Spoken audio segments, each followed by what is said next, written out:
After 1 year of trying, I have finally figured out how to meditate.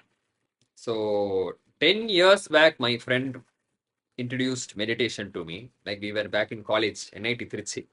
My roommate gave me this piece of paper and he was like explaining what is meditation. But only for the past 1.5 years, I'm meditating regularly with discipline. Didn't miss one single day. Maybe I would have missed a couple, but but almost perfect consistency. That is because I put meditation into my morning routine. So, like how we brush our teeth, I was just doing it blindly. Now, in the beginning, I was like meditating for 5 minutes a day. That itself was so hard. But then slowly I climbed the ladder, and now I'm able to meditate like 45 minutes per day. And even 2 months back, I got an injury, so I was taking rest. And during that time, I used to like do couple of meditating sessions that I got up to 2 hours per day meditation. But so my meditation journey is just 1.5 years, but this entire 1.5 years, I have always been feeling this nagging sensation when it comes to meditation. Like whether I'm doing it right or wrong, I was not actually sure. And the reason for that is in I was doing breath focus meditation. In that, whatever thoughts, emotions, and distractions we get, which are like very, very interesting and tempting, we need to pluck our mind and take our attention and focus and put it onto the breath. Now, the breath, if you see, it's the same. It's not at all changing. It's just go in, inhale, exhale, inhale, exhale. There's nothing much going on. So it's kind of like really boring in order to focus on the breath. So I found it really, really painful and hard, just like studying. For example, watching TV is very interesting, but studying is like hard. So, in order to make myself study, I used to always force myself, like shout at myself, "Are you lazy? Why are you being so lazy?" Like that. Some bad mental health needs to occur in order for me to take the book and study. So, if I let my mind go naturally, like, is the English even correct? Yeah, yeah, yeah. If I let my mind do its own thing, if I let it be like natural, it will always go towards TV, it will always go towards these distracting thoughts. It will never go to breath or it will never go to studies. So I was not able to understand how to naturally bring your focus towards the breath. Because in that sheet that my friend gave me in college, it was written that you need to bring your focus naturally and you should never, ever force your focus towards the breath. So this was like really, really, I was like confused. I didn't understand how to do this. Some days I just let my mind go naturally and it will never get itself to the breath. Some days I will be forcing myself, but then I will feel like I actually didn't meditate. So I was losing either way, natural or force. Either ways, I felt like I was not meditating. So for the past 1 month, I decided I'm going to journal. So in the middle of my meditation session, I'll just stop. I'll take a notebook, pen, and I'll write down everything that was going on in my mind. What were all the thoughts? What were my emotions? What I was trying to get my focus to the breath. Whether it is a forceful uh, orchestration or was it natural? Like I was like trying to understand what's going on under the hood. So this video is basically for 22 days I was journaling and that was like 24 pages of notes. I tried analyzing all 24 pages and then wrote 16 pages of further notes, like analysis of 22 pages. So first one was like journaling logs. I analyzed it and then I spit out 16 pages of notes. And then I took those 16 pages and again analyzed it, got 8 pages of notes. I was tired. I, I was tired. Then I again like took those 8 pages and tried to like draft the script for this entire video. So this video is about my understanding and experience with meditation and how I am able to achieve natural focus. So on the internet, there'll be like lots and lots of videos, 1 minute videos where they explain meditation, just 5 minutes, 2 minutes. You can go watch them, but this is like a deep, deep dive into into my mental health at least. So this video is going to be really long. So, but if you feel like you're finding value in this, then stick till the end. Otherwise, sorry for wasting your time. Let's see you in the next one. So let's start. Let's start from that nagging sensation that I keep having for years and years. So that is the distractions, all interesting thoughts, very tempting. It's so much pleasure is on this left side. And then there is focus on breath, which is here on this right side, which is so boring and so painful. So on one end we have pleasure and on another end we have pain. So if we let our mind to naturally choose, what is the basic human instinct? It's to choose pleasure, right? That's what happens to me. I'll be sitting in meditation and suddenly I'll get this new idea for a video script. Like I'm a YouTuber, I make YouTube videos and I'll get this idea from somewhere. I don't get that usually. So when I get it, I get really excited. I want to keep chasing that idea. I want to follow that train of thought, flow of thought, and get to the end of it and get a video for myself. Because that's what I'm working for. That is very rewarding for me. But then suddenly in the middle, I'll realize that, hey, I'm actually in meditation. So right now I should just drop this idea, an idea that I have not fully discovered. Maybe there is some gold here, I don't know. But it is so interesting to chase it, but I need to drop that and go for breath. There is simply nothing in breath, but I need to go for breath.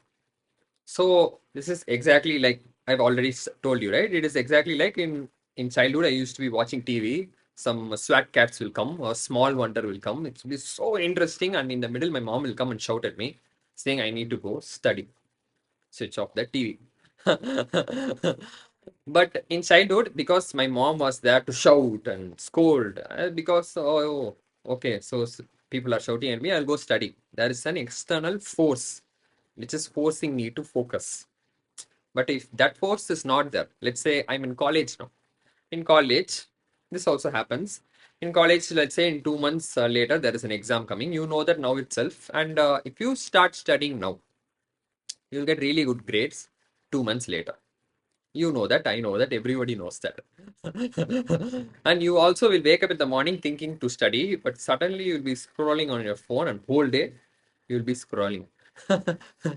Yeah, you'll completely forget studying. So that scrolling is basically a TV that you're watching, and the only difference is now there is no mom to scold you because you're in college, you're a big boy. So whole day you waste and you don't study, and this pattern keeps repeating every day the whole 2 months until the exam date is next day.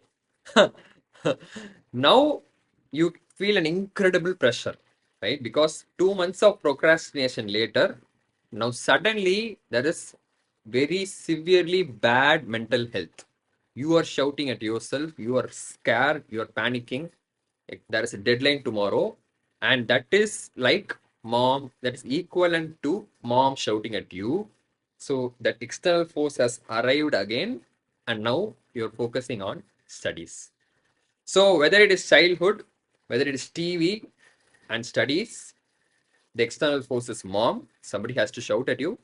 Or if it is college, you keep procrastinating. Instead of mom, it is the deadline. Next day should be exam.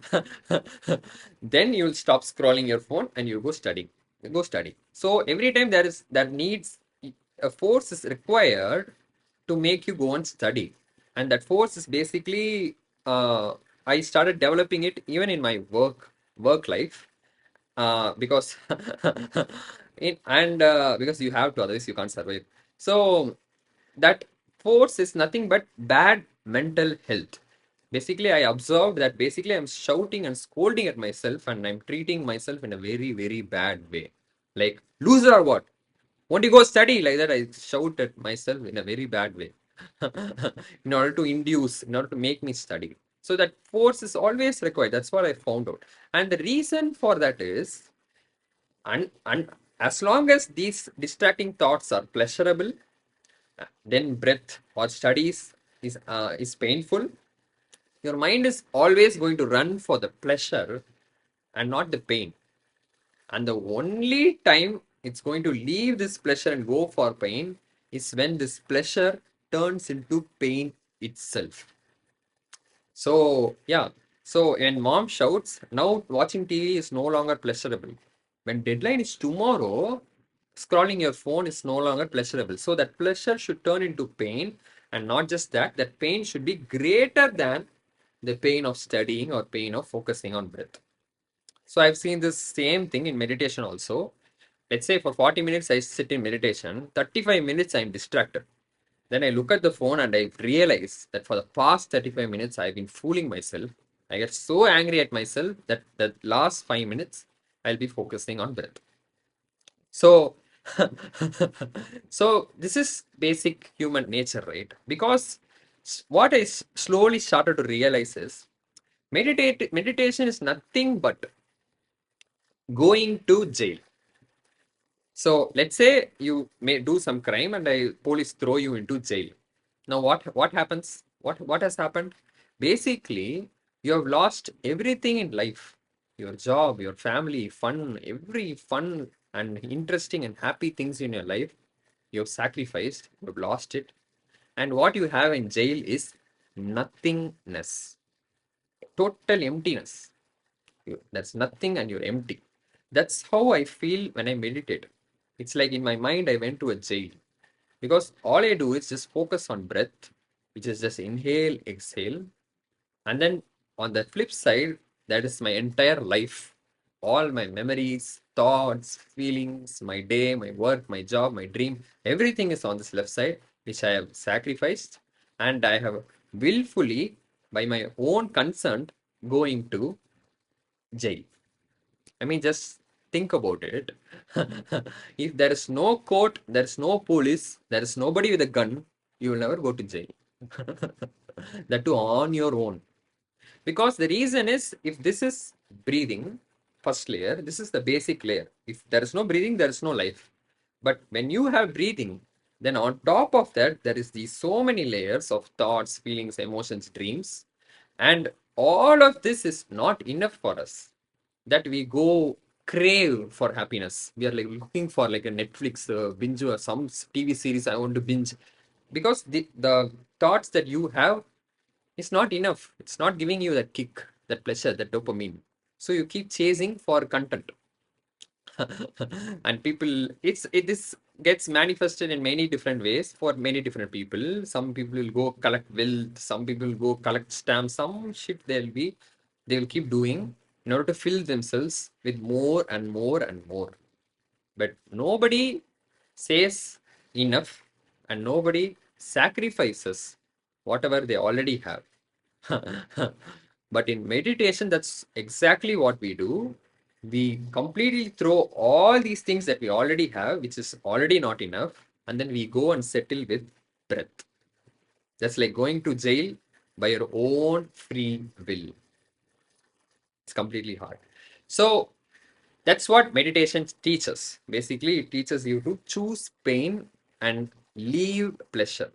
But how do you do that? Because it is against our human nature. Our human nature is to choose pleasure, right?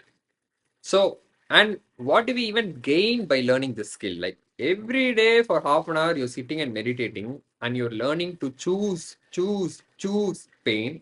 But by doing that, what do you get? You get everything. Let me explain. So, say you want to work, but this is your mind. It has to be focused on your work, but you're all the time getting distracted. So, like your thoughts keep getting away from work. But each time you catch a distraction and you return your mind back to work, basically you're doing meditation.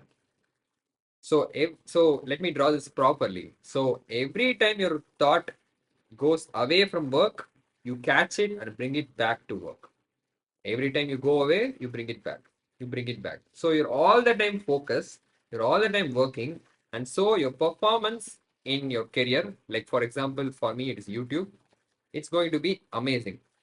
But the only problem here is all your distracting thoughts are very, very interesting. Like, for example, recently Squid Game season 3 got released, and Squid Game is like my most favorite TV show. But I have not watched it, and I'm sitting here doing meditation video. Already I've told you how boring meditation is. But yeah, making a video about meditation is much, much better than actual meditation. It's much better than like sitting and focusing on your breath, because that is equivalent to staring at the wall. Both are one and the same. Anyways, I'm getting distracted. See? Let me get my focus back on the script. So, these are distractions, they are pleasure, and this is your work, and this is pain. And you must leave your pleasure and choose pain. Same thing you can see everywhere in life. Next example is vices and virtues. So, vices means like your bad habits, and virtues are like good habits. Like, for example, let's say you are in a government job and somebody gives you a bribe, ton of money. You've never seen so much money in your entire life, in your entire career. That much money is like so much happiness. It's so much pleasure, right? But if in order to be ethical and or a right person, you need to say no to that money and go back to your boring, dull day job in the government, earning that same small amount of money that you always do. So on this side you have ethics, which is painful, and this side you have bribe, which is so pleasurable. So we have vices and virtues next to distractions and work, under pleasure and pain. And next on this list is addictions and health. So all kinds of addictions like alcohol, cigarette, drugs, abuse, all kinds of addictions are bad for both your physical health as well as mental health. But quitting these habits is hard because they are pleasurable. Same story. And then being healthy is hard because waking up in the morning 6 o'clock and going to gym, exercising is painful. Eating healthy food, which is not at all tasty, is painful. So again, under the pain and pleasure column, you have all the addictions on one end and all the good healthy habits, good for your mind and body, is on the pain side. And if you see this pattern of leaving pleasure and choosing pain is basically what we call as discipline. So if you have discipline, you will leave your addictions, choose health, leave your distractions, choose work, and not get tempted to all these vices, and choose ethics and be a good person. But last on this list is something different from discipline. It is basically on this side, pleasurable side, you have strong, strong emotions. And on the pain side, you have clarity, logic, and truth. So whenever we are high on emotions, these things fall flat. A great example for this is when I got divorced, I was having strong, strong emotions. Like you can ask my friends, I used to talk to them for hours and hours and hours. But I was completely lacking any kind of clarity. I was not able to see the truth. I was not able to see the truth that this marriage is actually broken. Because the emotions associated with it are very, very intense that people take a long time to see the truth. And the same thing happens even with death. Like all of us are mortals and we might end up dying, but it's so painful and the emotions are so strong and so intense whenever we talk about death, that people get divided in the topic of death. Like everybody clings to their own god and religions. They have their own stories of rebirth and etc. And everybody gets insecure when talking to the other person because the other person's theories challenge the former person's theories. So the our inability to come to or have a shared reality to embrace truth is, is basically strong emotions. That's the enemy. And if you look at meditation, even if you are having strong emotions, in meditation, you're trying to get your focus to breath, to somehow leave those thoughts, to somehow pull yourself out of those strong emotions. So as you meditate for longer and longer, and as you're getting good at this, as you're getting better and better at this, what you are learning is your emotional intelligence improves, and therefore your intelligence also improves. So if this is the path to truth, then just like in previous example, your strong emotions will take you away from truth. But if you are good at meditation, you can somehow bring your mind back to focusing on the logic, and you can get clarity, truth, and become intelligent as a result. So the entire stuff on the left is pleasure, entire stuff on the right is pain, and the ability to leave pleasure and choose pain gives so many benefits in our life. It helps us in every direction possible. We get good at our work, we earn money, our health improves, our mind, body, mental health, physical health, everything improves. We are healthy, we are happy, and our emotions are also not strong. It's moderated, it's regulated, and we are able to see the clarity or truth better. Basically, we have become a better person as a result. But since we have a strong tendency to choose pleasure instead of pain, let me give you an example. Let's say you are drinking, then you're choosing to drink and not stay healthy. So this is pleasurable and this is pain. And what you do is you keep doing this every single day. Every day, the choice is always pleasure and not pain. But after many years, when finally you get cancer or something, so that's like your deadline is near or your mom is shouting. Now this pleasure has turned into pain, and not just any pain, it turns into a big pain, huge pain, that finally you now start choosing health and you're quitting alcohol. So basically, we need to reach rock bottom in order to change ourselves for the better. This is what happens with every single person in the world, including myself. So, but we don't want that. We want to be better. And better means instead of making the right decision at this last step, we want to make that decision at the very first step itself. When it is still pleasurable, meaning it is not big pain, it's still pleasurable, we want to be able to choose pain and leave pleasure. And an exercise for this is basically meditation. So while meditating, these same thoughts, all of these thoughts are going to come pleasure in your mind. You'll be thinking about your girlfriend, work, sex, alcohol, party, all those thoughts will be coming. But you're going to take your mind towards a model pain. So actual pain is like different in life. These are the pains, like actually going and concentrating on your studies. But during meditation, we have this focusing on breath. This is an example pain. It's like practicing on nets. So if you take cricket, there'll be this stadium where they play the actual game, right? Cricket. That is the real thing. So similarly, leaving your distractions and going and studying is the real thing. But we have this nets practice where it is not the stadium. It is like a simulated environment. You have nets and people keep bowling, and you practice every day batting here. And somehow this practice gets transferred to real life also. In the stadium also, you are performing well. You're able to hit sixers, right? So even though the simulated environment is not exactly equal to the actual real environment, still the practice in the simulated environment makes you so good at cricket that you perform well even in real life. So similarly, focusing on breath is painful. It is a simulation. In real life, there is no need for you to learn that skill of focusing on breath. Maybe sometimes when you're scared and you want to calm down, you can use that skill. But otherwise, in real life, you need to focus on like working or like focus on like working, waking up in the mornings, things like that. They're different. That is like the real stadium. and this is like the practice nets.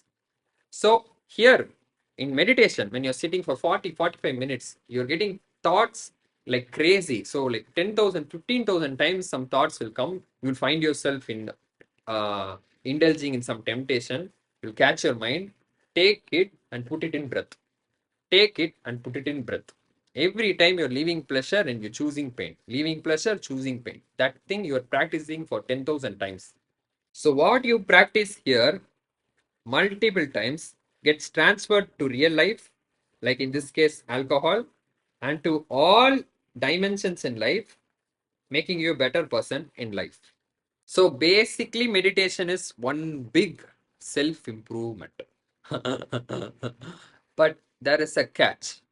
I mean, if you take any self improvement book online, anything on in the internet, everybody talks about meditation. But meditation is not just about self improvement, but there is also self destruction. Yeah, that's what I want to talk about. So in this case, when these thoughts come, when pleasure comes and you leave it and choose pain, you're basically learning self-improvement. But when these thoughts come, like for example, you are thinking about your work or you're thinking about something in your life, you're trying to understand the truth, you're seeking the clarity. When these thoughts come, or you're even planning your health, all these are good thoughts. You're thinking about not getting the bribe, etc., etc. But even when these thoughts come, you're going to force it out and choose breath. So that is equivalent to your house catching on fire, but instead of taking water and throwing and solving the problem, you're going into the woods, sitting down and focusing on your breath. Yeah, that's how I feel. Whenever my videos fail, right, and then I sit down for meditation, my mind is constantly thinking about why that video failed, and I'm constantly trying to improve. Like, I'm trying to find the solution to the problem. The house is burning, the solution is throwing water, right? But since I am in meditation, I'll have to leave that train of thought and I have to go focus on breath. So that is like very, very irritating because if your house is burning and let's say your parents are all throwing water and you're sitting into the in the woods and focusing on your breath, everybody would get angry because you're basically what you're doing is renouncing. You're renouncing. You know, all these meditators who will leave their wives behind. I mean, 10, 20 years, they would be a family together. Their wife who are dependent on them, they'll just abandon them and leave for meditation. Same thing. Basically, the reason why everybody hates renouncement and everybody are afraid of meditators because they walk away from life, leaving everything. Once of their own will, they leave everything and go to the jail and they'll focus on breath. It's sometimes like I've heard so many stories where there is a very big millionaire whose son just starts meditating and then after some he just goes missing. He went to some forest or mountain or something. After many years, the father finds his own son in the streets as a beggar. I mean, he's like a millionaire son. So all these crazy stories are out there, and there is actually an important truth to this. For example, let's say you are in the woods and there is a snake coming. The snake is poisonous snake. If it bites you, you will die. Okay, so this snake is like roaming around, and then it sees you and it climbs over you. This is like the burning house. The solution is to throw the snake, right? Solution is to throw water on the burning house, right? But instead, this meditator chooses to, he knows he's mindful of the snake. He knows it's crawling. He knows everything. But then he still chooses to focus on the breath. So that is basically like committing suicide, correct? But that is what is being glorified as Lord Shiva.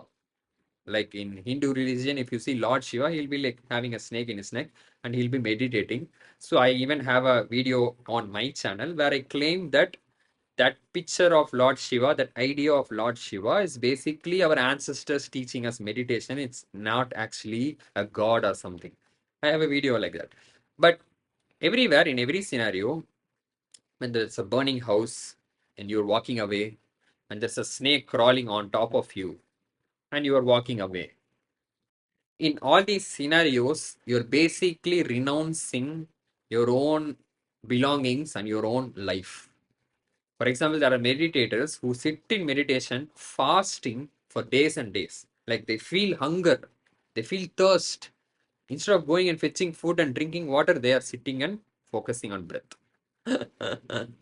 So all these things, like even I am scared of when I was meditating, and when I was like, even when that in that scenario where my video flopped and I was thinking about it, but meditation was asking me to drop it, it felt like I was abandoning my own myself.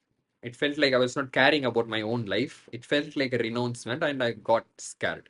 So meditation teaches you to choose pain, but choosing pain is self-improvement in some cases, but choosing pain is self-destruction in other cases. So basically, it is like gym. There is both good pain as well as bad pain. So, for example, good pain is like doing so many dumbbell curls that your muscles are burning and you are sleeping, and 2 months later, the muscle size is increasing. That is good pain. It is growing your body, right?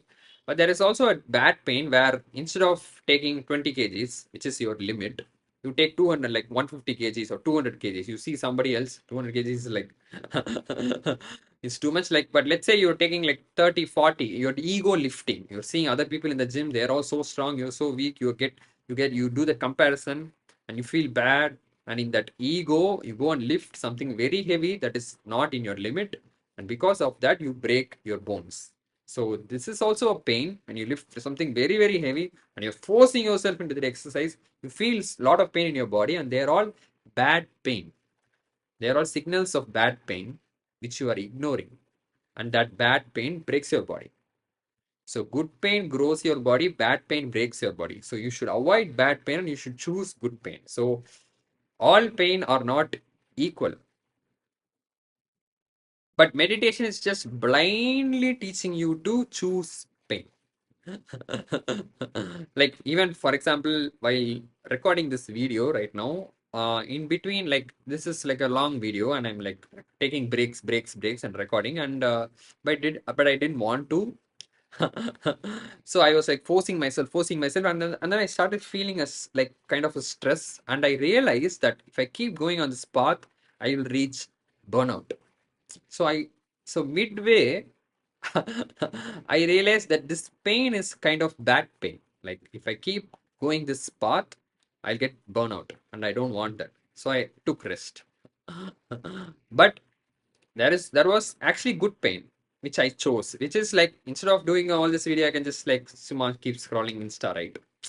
I mean, just before this video, I released another video on another channel, and it's kind of going decent, and I'm getting kind of comments and subscribers, so I can go indulge in all those. Everybody's like appreciating me, compliments, so I can just waste my time, right? But so it takes discipline to choose this pain. Like instead of I'm leaving pleasure and choosing pain, and doing this video, which is good pain that I chose. But then midway along the video, I'm feeling this bad pain, which will cause burnouts. I'm sensing it and I'm dropping. So this is what you need to do in gym also, everywhere in life also. There is always good pain and bad pain. All pain are not equal, and all pain should not be chosen. Like if there's fire and if you touch it, it is painful. Don't touch it. Because it is fire, it is bad pain, right? But sometimes you need to choose the bad pain, and it takes a lot of courage to choose it. For example, like a long time back in Vietnam, there was this Buddhist who was like trying to stop a protest. Like people were beating up many the Buddhist community, and in order to protect them and save them, the Buddhist goes on in public. He sits on the road, throws petrol over him, and he just tortures himself, commits suicide. I told you not to touch fire, and this guy is like torching himself on fire. So he commits, this is a public suicide that he committed in front of everyone, and the whole world got shocked by the photographs of this. burning meditator. So because of this, instantly the protest stopped and all the Buddhists got saved. I mean the oppressors just stopped oppressing. And the same thing, I mean, I think Tamil filmmakers got inspired by this and they made this movie called Karnan, where it's a Dhanush movie. And in that, Dhanush's friend commits suicide in order to save the entire village from getting beaten up by the police. So, if not for a suicide, the police would have just smashed all the homes and all the people in that village. So, suicide, I'm not like here encouraging suicide. Of course, suicide is like bad. But the people who normally commit suicide, they commit suicide because the pain of suicide is smaller than the pain of living life. For them, life has become so miserable that the pain is so huge in living that they have chosen the pain of death, committing suicide. It is exactly like our procrastination like ideas, right? Watching TV or scrolling is become more painful because of the deadline or because of mom shouting or something like that. So bigger pain is making you choose the smaller pain that you keep avoiding. So we all avoid suicide, but we choose when life itself gets worse than that. So, anyways, but here in the Buddhist or the Karnan movie, here these heroes are choosing pain even though life is wonderful. It's amazing, it's pleasurable, they enjoy life. Here, when they leave that pleasure and choose the pain, it is courage. You get it? So previously, I was like telling leaving pleasure and choosing pain is discipline. I called it discipline, right? In that table of so many points. But now I'm calling it courage. So courage, discipline, these are all like synonyms of each other. And meditation is teaching you all these things by teaching you to choose pain. I mean, people don't believe me when I say meditation teaches you courage. They kind of laugh at me like, you will go sit in one corner, look at your breath, and you'll become courageous, is it? But you really do. I mean, if you take courage is basically the opposite of fear, right? But what are we actually afraid of? We are afraid of pain. And when meditation teaches you to choose pain, then what are you really afraid of? I mean, I made an entire video about courage. You can go watch that it's in my channel. It's called I made the thumbnail as there'll be Dhoni in the thumbnail, and the title will be like how to be calm like Dhoni. Like even like there is you can see that in a simple way. The simple way is when you're really, really scared, really, really afraid, people tell you to go take deep breaths. Calm yourself down, take deep breaths, you know. So fear is like solved by breathing. Meditation is like focusing on breathing. So yeah, if you can get the focus to breath and if you can breathe, then obviously you can calm yourself down. That itself gives you an amount of courage. But then theoretically speaking, whatever you're afraid of, that pain, if you are okay with pain, then there is nothing that you're going to be afraid of. So, in order to summarize that entire long courage video that I made into just one simple dialogue, it is basically the Rajini dialogue from movie Kabali, where he says, Sollunga Ejama Kabali Nanachiyada, like that. It's a Tamil dialogue where he says Kabalida, like that he says. And the basic translation or meaning behind that line is when you are afraid of losing something, when you are afraid of pain, that pain becomes your master and you become its slave. You're like you're obedient, you listen what to whatever it says. You're like Sollunga Ejama, that kind of Kavali, you know. But then when you are a person, if you are a meditator, if you choose pain and if you are trained and practiced in pain tolerance, I mean, if you go to jail on your own by your own free will, if you're willing to lose anything in life, then nobody can control you. You are King Kabali, Kabalida. So, if you get a chance, you can go and watch the Kabali trailer, maybe with subtitles, but you might get it. So, courage is given is you get it from meditation, because otherwise the basic we all start out as a coward, and by getting trained in pain tolerance we turn courageous. So meditation teaches you to summarize. Meditation teaches you to choose pain, and in pain there is good pain and bad pain, and sometimes choosing the bad pain, like the Buddhist committing suicide, actually does some good. But I'm not here to encourage suicide.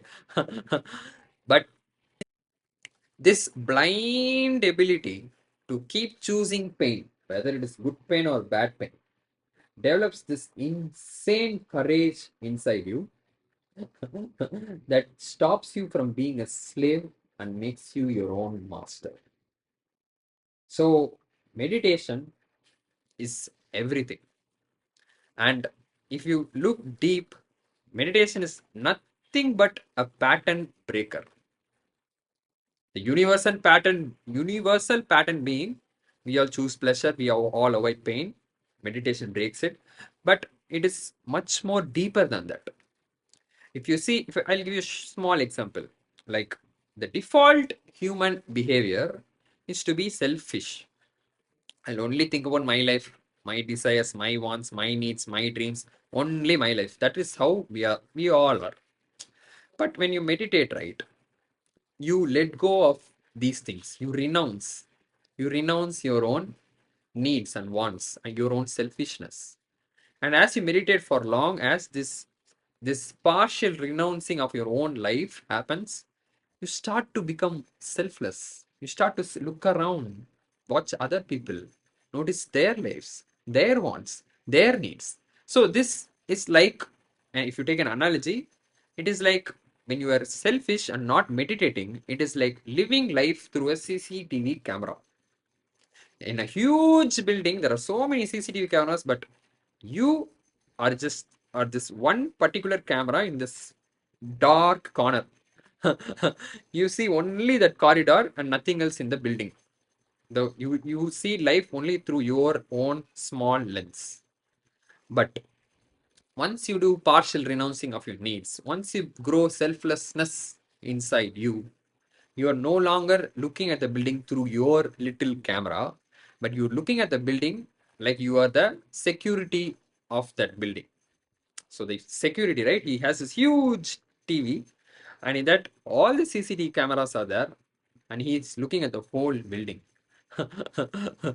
So you're not just looking life through your lens of your own needs and wants, but you're looking at looking at life and appreciating it from every single lens, from his perspective, that guy's perspective. When you're selfless, when you're less selfish and grow selflessness, you get a much better appreciation and understanding of life. This is what I slightly alluded to when I was saying if you let go of your emotions, your clarity and understanding of truth will increase. This is an example of that. And not just this, the pattern breaking goes much, much deeper. You see, humans are creatures of pattern. We all think in a certain way. We are all used to working in a certain way, doing things in a certain way. We are all creatures of habits. And meditation breaks all such habits. So it's like I have this analogy where I look at meditation like brushing your teeth. You see, every day you collect dirt in your teeth and you brush and you clean it, right? Similarly, every day you're collecting behaviors and patterns of thought which you're breaking with meditation. Of course, some of these patterns of behaviors and thoughts might be good thoughts. You're having thoughts about your work. Correct, right, true. But good or bad, meditation breaks all of them, and it's like it gives you a clean slate. Like, you know how teachers are, like when they come to a classroom, they see the board, it has all the writings from the previous class, and the teacher goes and rubs the entire board down, and you get a clean slate. Well, that's what meditation does.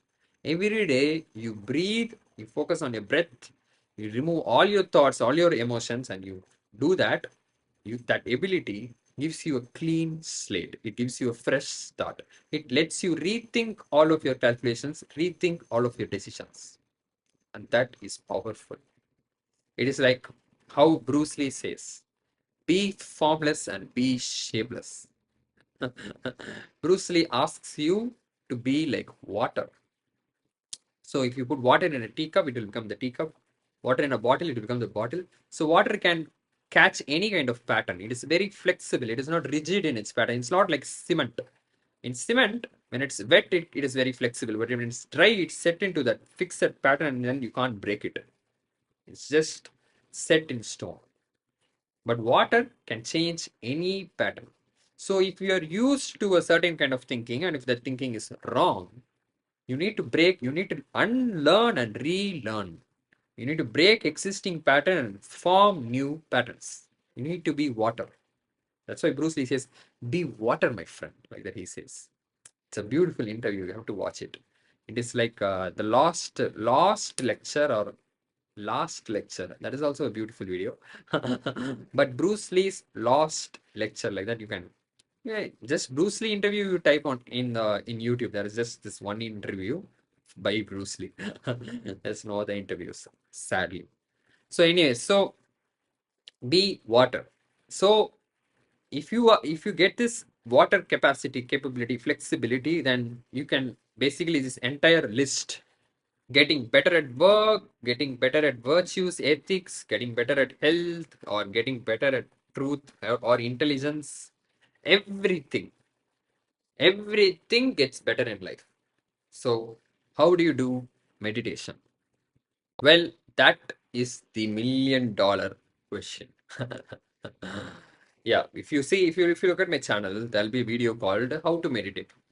In that also, I would have tried to like understand this natural focus problem. Because when you are being natural, you don't focus.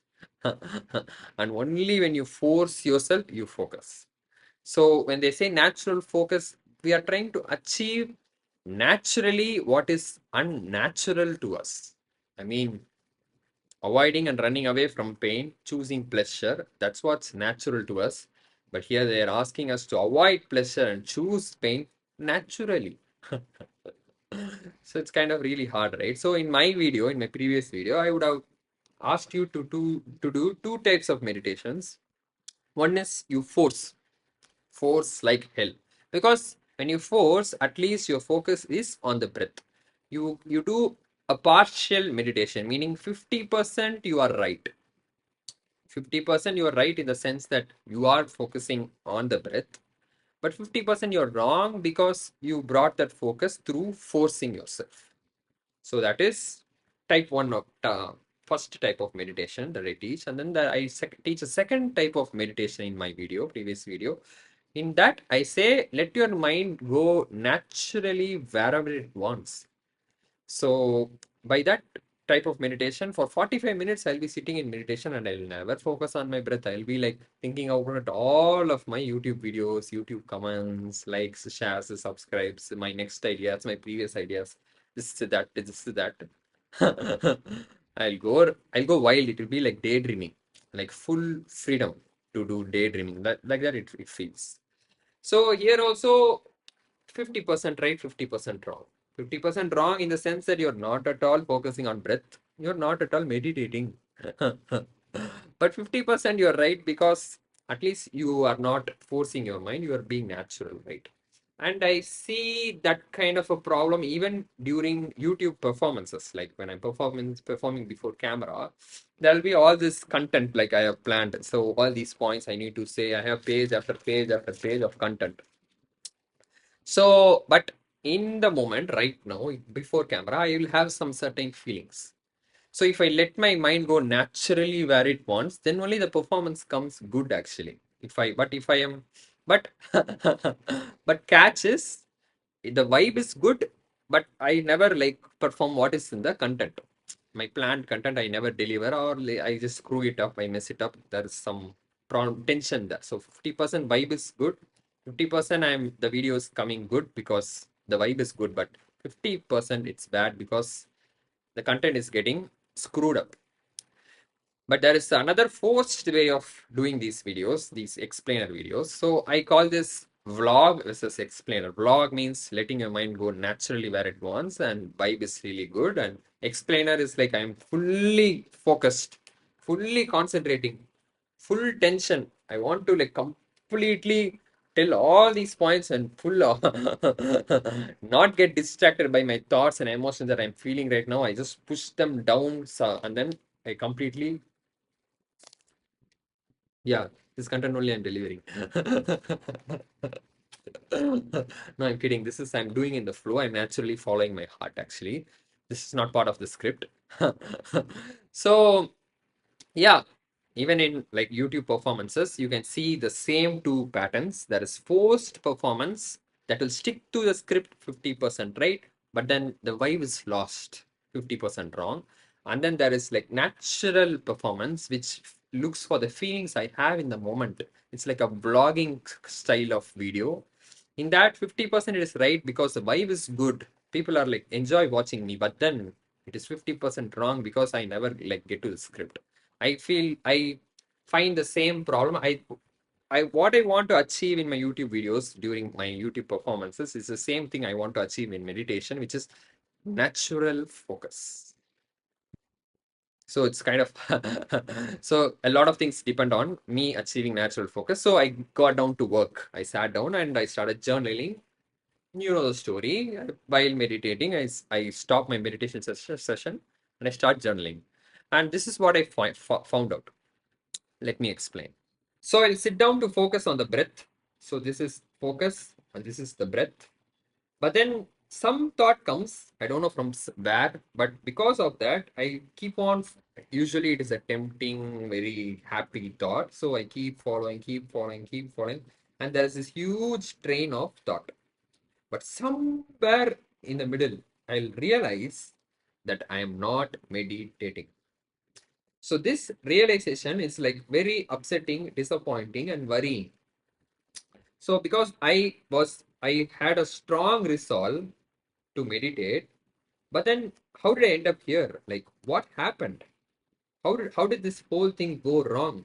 How did I get distracted? So like there's so many thoughts come up in my mind, and I start a new chain of thought, a new train, and again I get distracted. So this is the initial distraction. And then I'm brooding about the distraction and getting distracted. So I'm like recursively getting distracted again and again and again. And somewhere here as well, I suddenly get a realization. This is the second realization. So basically, you've seen this movie Inception, right? Where they say dream within dream within dream. Same pattern. Basically, I get distraction within distraction within distraction. So the second time, I'm more disappointed and I'm more worried and more clueless. Now I'm not just backtracking what happened here, but I'm backtrack thoughts. So it just gets recursively crazier by the minute. Sometimes this gets so bad that I become lost.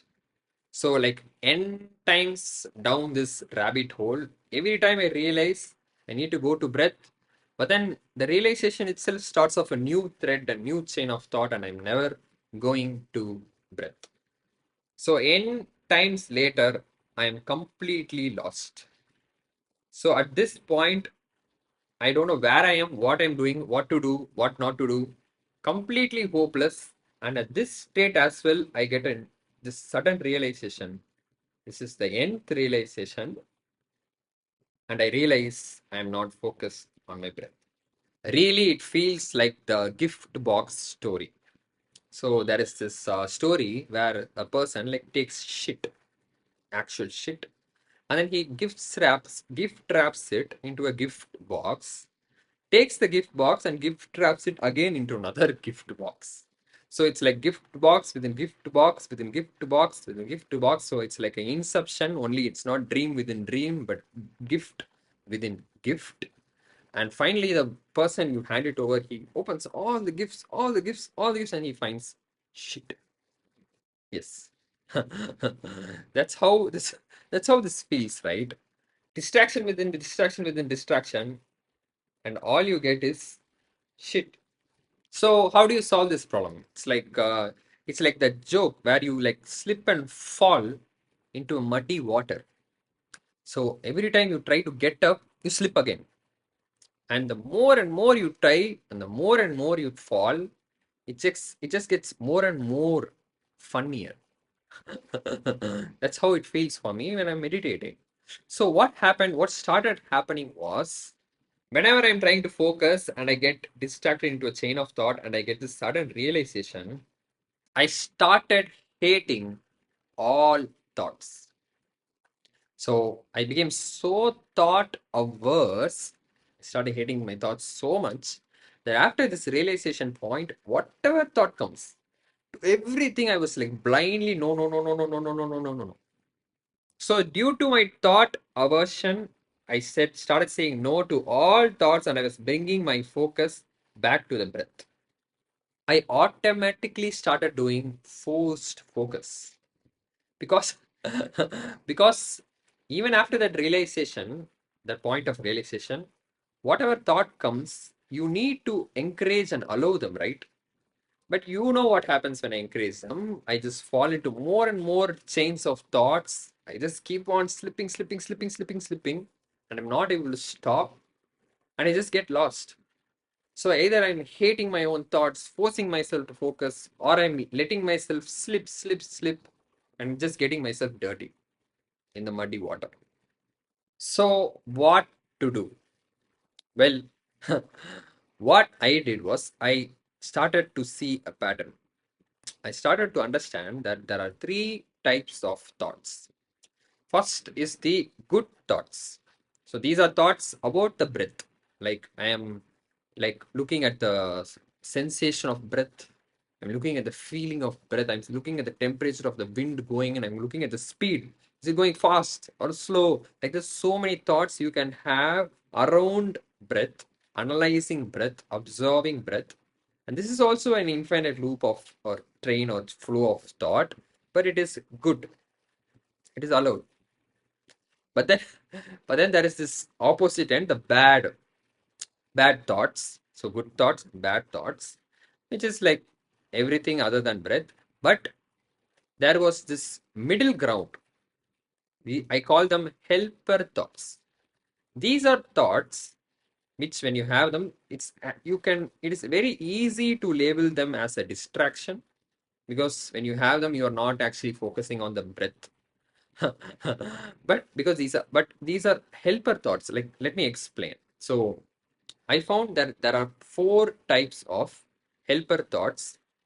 I call them UFMC. And if I have these thoughts in this order, UFMC, then I find that my focus goes back to breath naturally. Yeah. But UFMC, any of these thoughts, they are not thoughts about the breath. They are like thoughts about myself. They are meta thoughts. Yeah. So just a while back, I was talking about meta thoughts and how like realizing and then backtracking, wondering what is happening, analyzing. Those are all they are also meta thoughts. Like I'm trying to understand myself and think and I'm trying to figure why I'm getting distracted. You know, these meta thoughts. So let me summarize this. So there's good thoughts, accepted. This is meditation. This then there's bad thoughts, not accepted. And the definition was everything other than good thoughts is bad thoughts. But that is a very rudimentary definition, and that was also killing these helper thoughts that I was having. So I loosened the definition. I created this new thought type of thoughts, which I call helper thoughts, or you can call them meta thoughts. And I found that there are four categories of these thoughts, which are always helping me to get my focus back to breath. And only when I allow these thoughts, helper thoughts, my breath was going back naturally.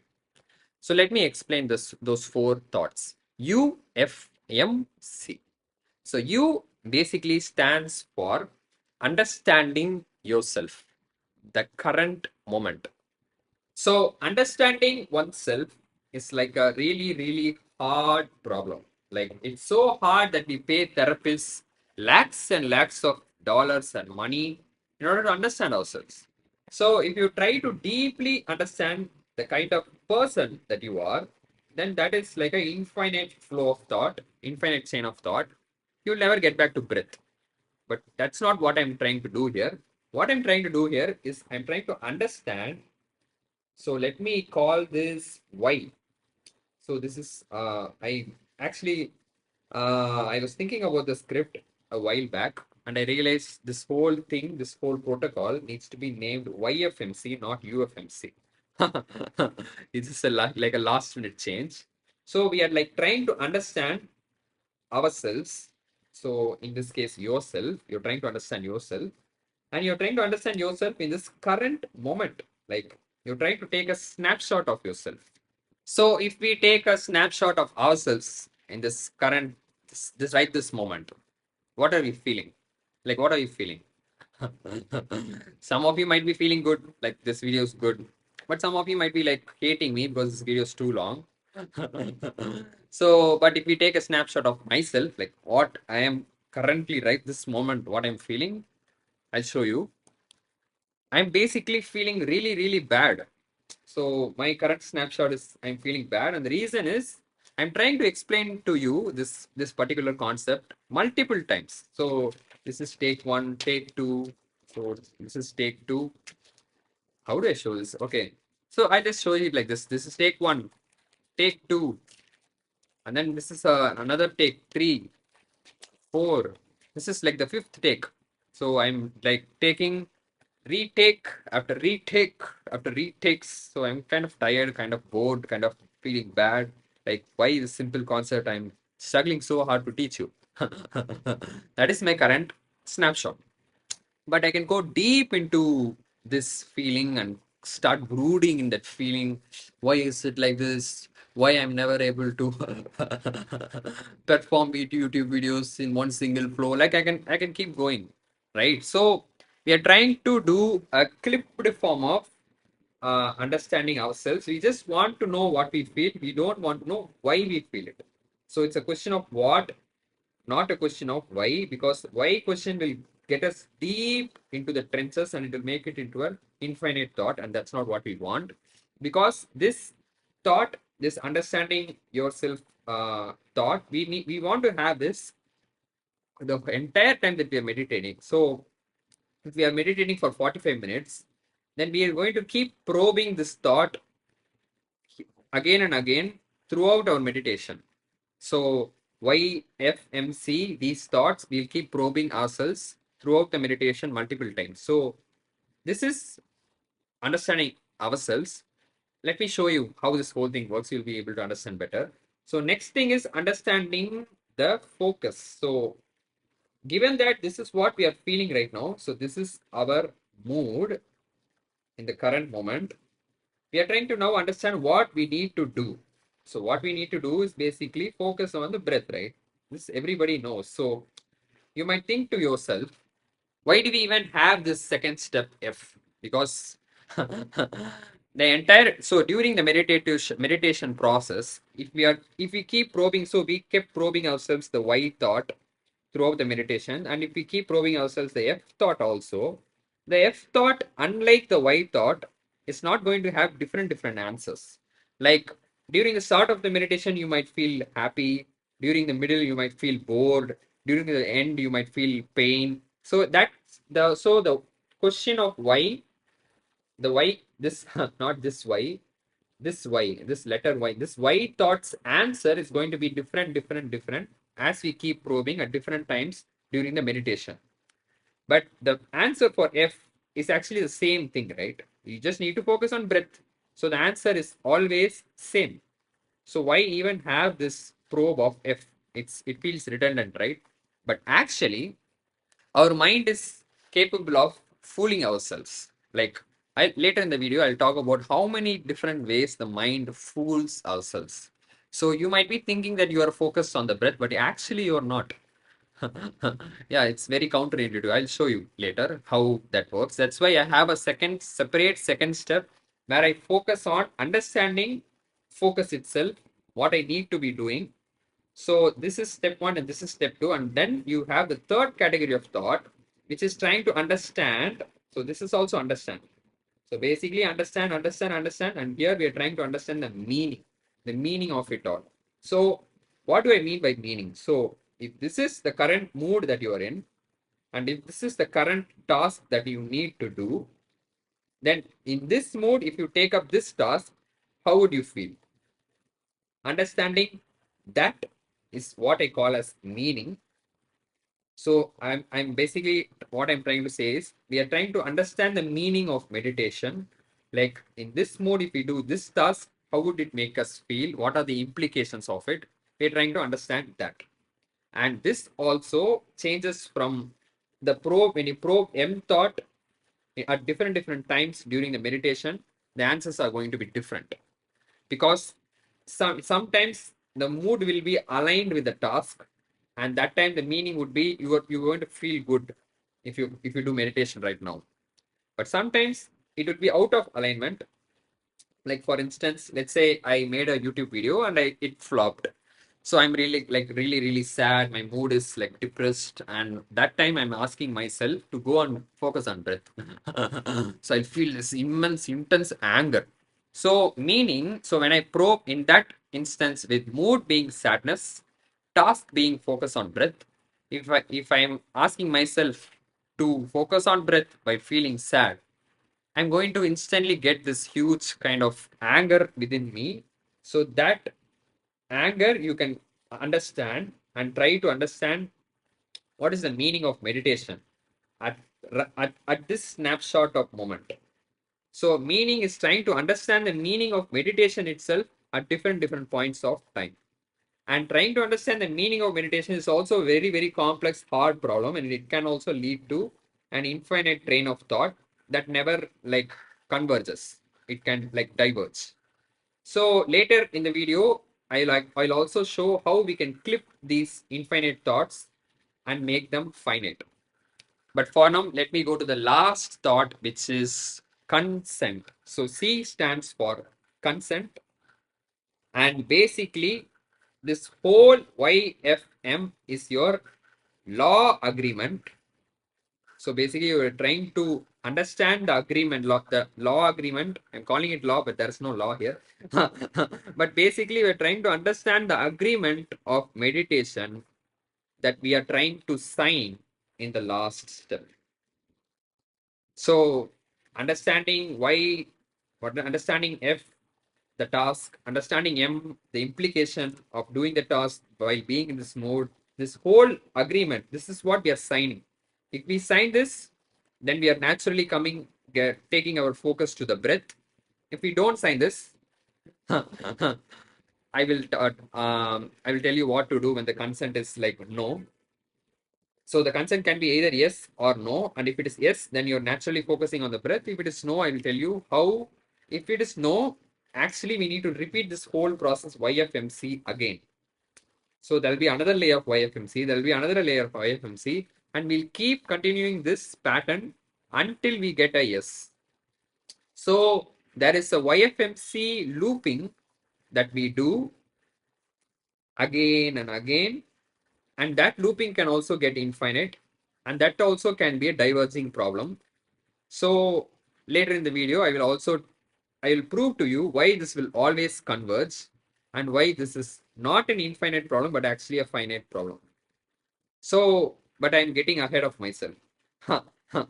Let me stay right here. So what we are trying to do is through these YFM thoughts, these three thoughts, what we are trying to do is we are trying to understand the agreement that we are signing. And this consent is how we are getting natural focus. So why these YFMC thoughts? Because these YFMC thoughts are giving us lots and lots of problems. For example, if these are your thoughts and this is time, so thoughts and time, then let's say you are right now having n number of thoughts, but you would like to bring it to one thought, which is breath, but you would like to do it naturally. So like this, you want to do it. But if you're forcing the focus, then from n, you suddenly come to one and stay there. So this is forced focus and this is natural focus. And usually during meditation, this is how the graph will look like. You're having n number of thoughts, and then suddenly you realize you drop, but then again you get n number of thoughts, drop. So each time you realize you're able to drop your thoughts below n, but then it comes back again. And this is how your thought pattern is. But now with these YFMC thoughts that I'm explaining, what is happening is every time we realize I'm adding YFMC 4 kinds of thoughts to the mix. So that is like already we have n number of thoughts and we want to reduce it to 1. But instead I'm adding YFMC and I'm increasing n to like n plus 4. Like 4 kinds of thoughts I'm adding. And since each of these YFMC thoughts have this tendency to make the chain of thought infinite, this whole theory sounds counterintuitive. Because if we are trying to reduce thoughts, then why are we increasing it? Well, the reason why we increase it is, let's say you are right here and you want to go somewhere below. You don't want to increase your height, but there is one path that goes like this and one path that goes like this. Obviously, you will choose this one because it is reducing your height and not this one, right? But let's say this path ends up going this way and this path ends up staying or even going up.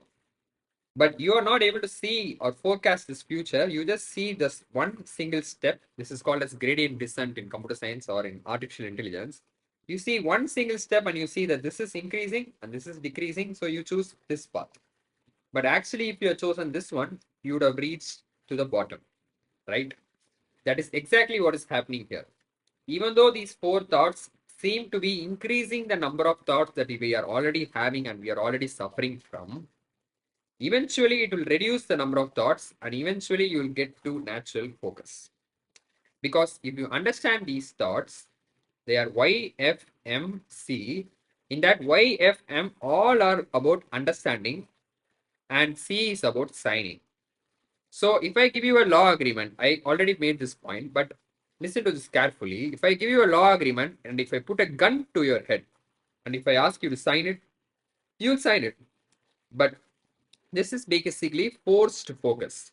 I am not actually reading the terms and conditions of the law agreement, explaining you all the nuances in it, and then asking for your sign. Because if I do that, that is natural form of getting your consent. But if I just shout and like threaten you with a gun, then that is like a forced form of getting your consent. So similarly, here if I consider these YFMC thoughts as a distraction, if I see them as increasing the number of thoughts, if I see them as distracting me to infinity and more chaos, then basically I'm not going to encourage them. I'm going to shut them off and then ask you to still focus on breath or bring down your thoughts to 1. And that is equivalent to showing you a gun and forcing you to sign. Because the other side of the coin is basically explaining to you what the agreement means and then asking you for your consent. That is what these 4 thoughts do. These 4 thoughts are how I call an explainer meditation. So basically, you explain to yourself the meditation process. You understand every single part of it, why, M, F, and then you ask yourself for your consent. And this, even though it increases the number of thoughts in the short term, it will eventually lead to less number of thoughts. It will eventually lead to a natural form of focus. So you reach long-term happiness instead of short-term sadness. So killing YFMC thoughts is short-term citrimbum and allowing or encouraging YFMC thoughts is what we call in Tamil pair inbum or long-term happiness. So now that we understand why FMC thoughts, why they are needed, why it's important, let's look at them in practice and look at the various problems that we can get when we are applying YFMC thoughts. So let's, for example, take the same scenario like my video has just flopped and I'm sitting down for meditation. And now I am like trying to bring my focus back to breath. So let's see it in action. So I'm feeling sad and I go for the first iteration of YFMC. I understand myself. I understand that I'm sad right now, but I don't go deep into it. I do a clipped understanding. I just take a snapshot of myself because Going deep into it is like actually solving the problem. Like it's like going and like understanding why the video failed, how I could have done better, etc., etc. That is an infinite thought, chain of thought. So, but we are just taking a snapshot, getting a clipped understanding, and then we are going to understand the F, which is like focus on the breath. But then if I look at the meaning of the whole thing, it sounds really, really insensitive because the law agreement of meditation, what it is basically saying is it doesn't care whether I'm sad, happy, it doesn't care, bother. It is not at all being considerate of my feelings. Whatever may be my feelings, it is like shut the fuck up and go focus on breath. So that is like really, really insensitive. So I get like really angry.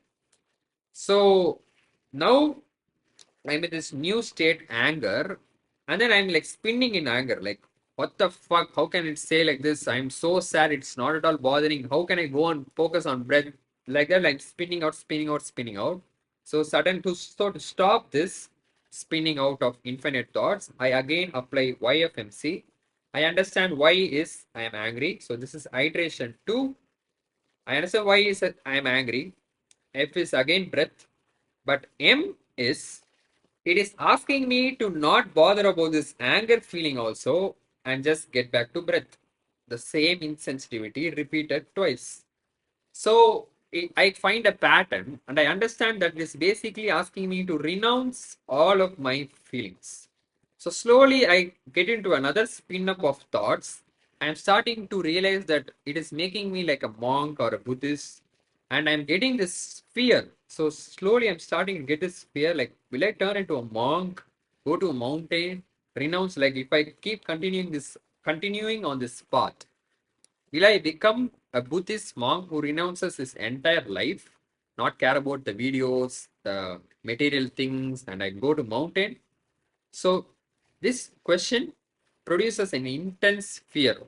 And then I suddenly realize like I'm actually not in meditation. So I again run the iteration 3 of YFMC. I understand that now I'm in deep panic. So I'm in the panic mode. That is my Y. F is same breath. But now the meaning is when I'm in severe panic and fear mode, the meditate law agreement of meditation is asking me to focus on breath. And now suddenly I like the idea of focusing on breath because now I'm so scared. I'm in fear, I'm in panic mode. So in so much fear, if I actually go and focus on breath, it will actually calm me down. So the meaning or law agreement of meditation implies that I'm going to calm down, and I really like that idea because I'm so scared right now. So when I ask myself for the consent, I get the consent. So in the previous iterations, I never got to the consent part. YFM is spinning out, spinning out, spinning out, but eventually it doesn't diverge infinitely, but actually converges, and I go back to breath willingly, willingly, naturally on my by my own consent. I'm going back to breath. So how is this happening? Like YFMC thoughts are actually creating their own chains of thoughts. Like in even in our example, in all three iterations, we saw that understanding M, the meaning, caused us to break out into a loop of a chain of thought of our own. So when we are having, when our mind is already noisy, having lots and lots of thoughts, we are already in a chain of thought. By introducing this YFMC routine again and again and again, we are causing further spin outs of thought. So I already explained to you that it will actually eventually lead to long-term happiness. We are going to reduce our number of thoughts, and I also proved that it is actually converging. That YFMC is not going YFMC, YFMC, YFMC. It's not going infinitely, right? But will it always converge? Will you always see convergence, or will you be in divergence? Like, will you be sitting there for 45 minutes in this loop of YFMC going nowhere? Well, it will always, like always converge. And that is what I want to prove to you. So for to prove that, what I'm going to take is three examples. Uh, so the first one, I'll list down all three examples. The first one is dog training. What we do to train dogs to get them to behave in a certain way. And then the second example is Gandhi. convincing Britishers to leave India, because this also can be done with force. You can just shoot and like threaten the Britishers out of the country, but instead you're getting their consent and you're getting this natural form of freedom. Like if you compare this to meditation, that is forced focus and natural focus. And Gandhi, if you see his ahimsa, that non-violence protest, the whole routine feels like it will go infinitely because we are patiently, but being persistent, we are asking them, the Britishers who have all the weapons, to choose pain, because by giving us freedom, it is they are choosing pain for themselves, but by keeping us slaves, they are choosing happiness for themselves. So this is like a hard choice. Ideally, the Britishers are never going to choose this choice, but Gandhi is persistent in his methods and he is believing that he is going to win, and he eventually does. It actually converges, it actually works. So, our YFMC technique, constantly repeating it again and again and again and again, is a form of persistence, is a form of non violent protest that we do against our mind in choosing breath. That's what this whole routine is about. In fact, if this YFMC gains power as the repetition increases. As the more number of times you repeat this routine, it is like Gandhi getting freedom out of the Britishers. The same parallel can be seen in dog training. You can make the dog listen to you by beating it, by shouting at it, by forcing it, and getting it to act in a certain way. But that is a short term happiness. Eventually, the dog will turn against you. Instead of accepting you as its master, it will start thinking of you as its enemy and it will start attacking you. So even though you will get great progress in very short amount of time, this is eventually not going to work. But on the other hand, there's a non-violent ahimsa kind of movement even in dog training world, which we call positive reinforcement training. And that idea, let me write reinforcement, let me write it down.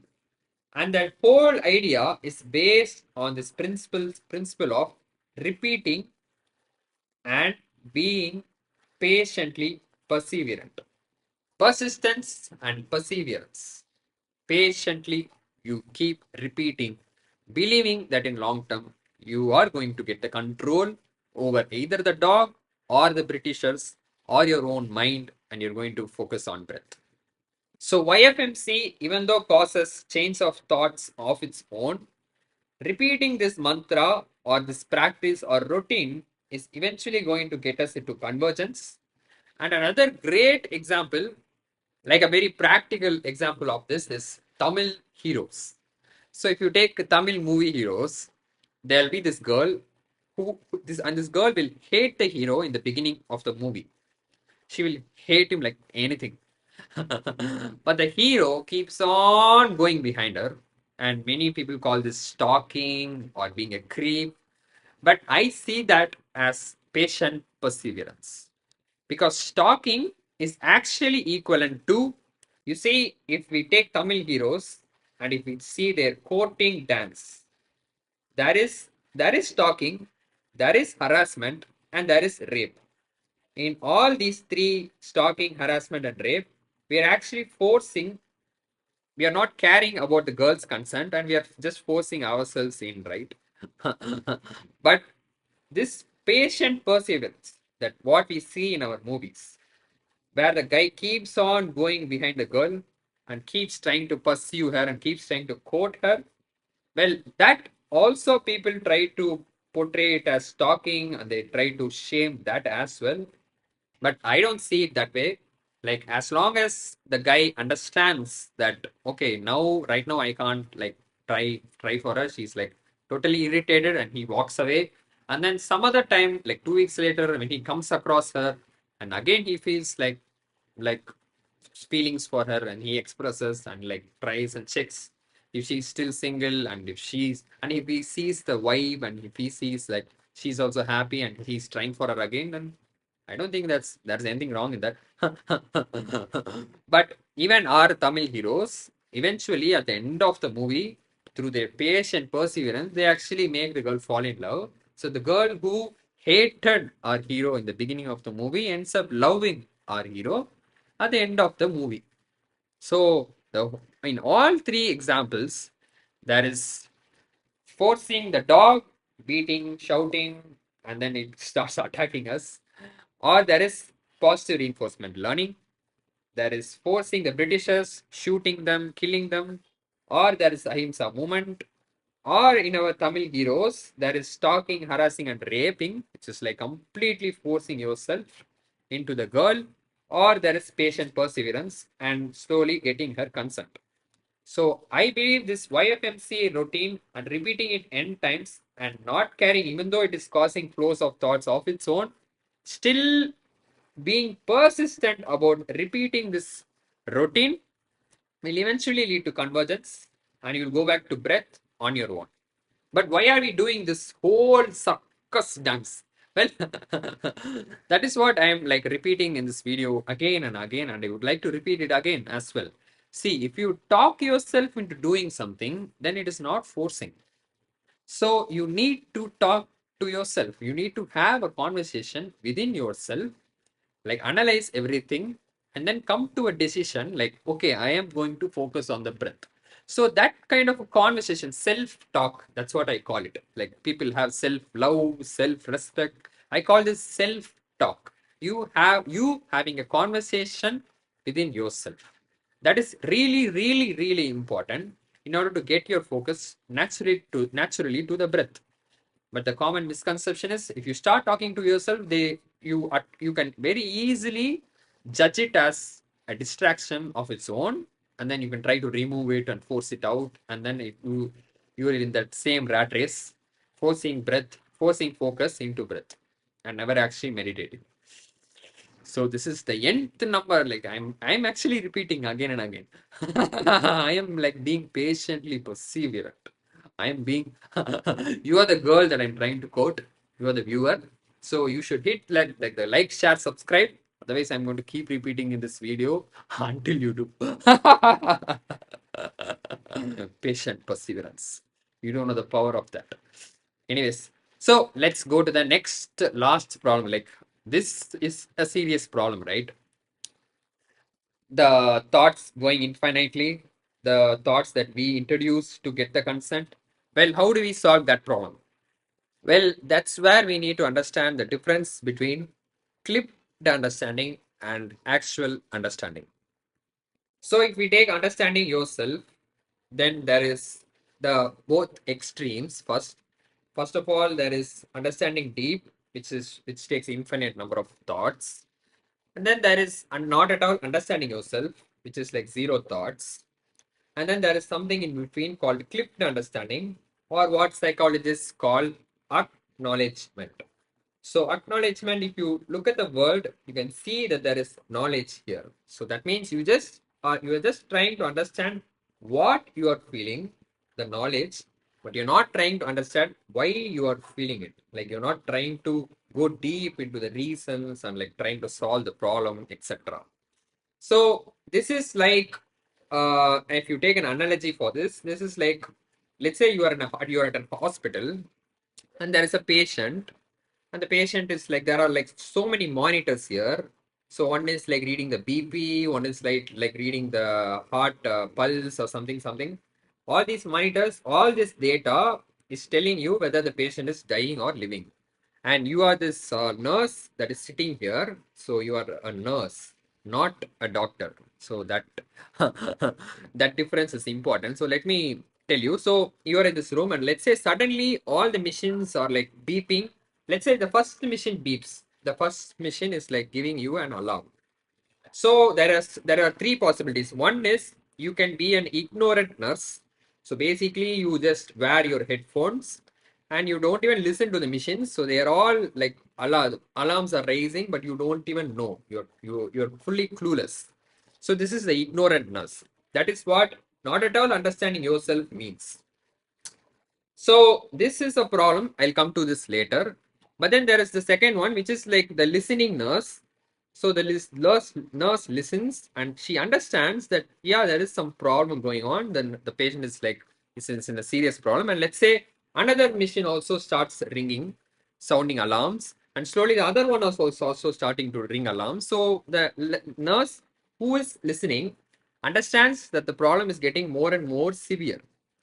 But then she doesn't go and actually solve the problem. So the third possibility is, so first possibility is not at all listening to it. Second is listening to it and then doing nothing. The third possibility is actually listening and doing something about it. So basically, at this point, the nurse is not a nurse, she's a doctor. Either she calls a doctor or she herself starts treating the patient.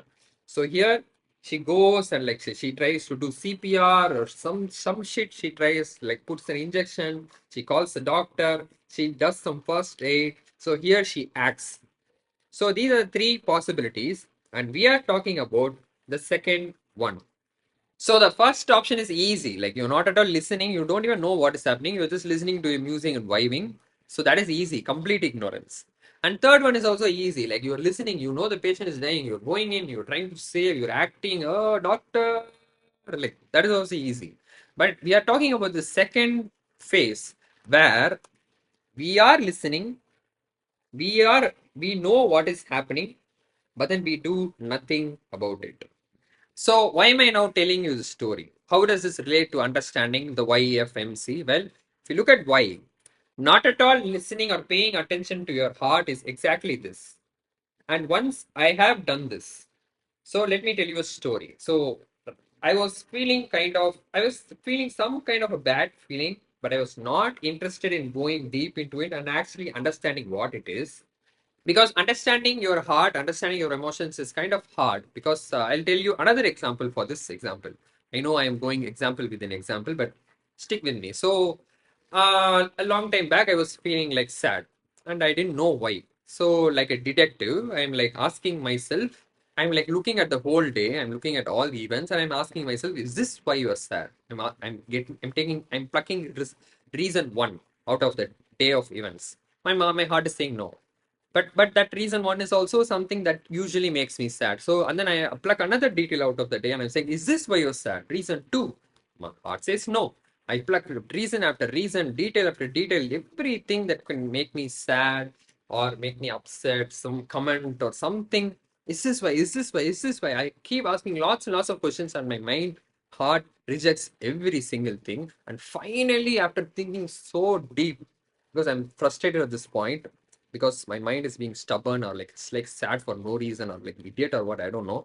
But somehow I think deep and find a reason. And I ask and my heart says yes.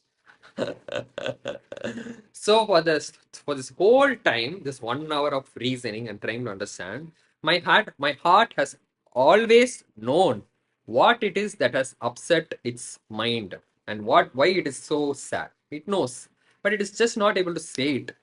And I'm having to go logically, go like be a detective and like do detective reasoning. I'm doing trial and error, but all this time the heart has known all along. So if we this is the first example, so we know how hard or how like tough the heart can be. So when I'm meditating, I understood, okay, something I am lost, I'm feeling lost, I'm feeling lost, I'm feeling bad, but I don't know why. Okay. So so if I'm sitting in meditation and if I start doing deductive reasoning, I know this is going to go for hours and hours. So what I do is instead I don't even try or I don't even like even an attempt, so zero attempt. And I'm like, okay, straight away, let's try to go into the focus. So I actually skip why. I don't even want to even give a word or a name for this feeling. I want to directly go to F. I'm looking at the meaning and I'm like, okay, I don't know what I'm feeling and I don't want to know what I'm feeling also. And I want to go to breath directly. And the meaning was, I'm going to get into a lot of trouble because I can get a sense about this thing because I'm ignoring my own heart, right? So I'm already feeling kind of upset and I'm not paying attention to myself also. I'm going to the breath. So what is going to happen? Something like really bad is going to happen. That's what my intuition says. So the meaning is something this already I'm feeling bad. And this is also B, this is also B. Let's not confuse. So already I'm feeling bad. This is breath. And I know the meaning. If while feeling bad, if I go to breath, I know I'm going to feel worse. I know this. I know the pain is going to increase. And then I go for the consent. This is where I want to teach you about the consent part. So let's freeze this example for a second.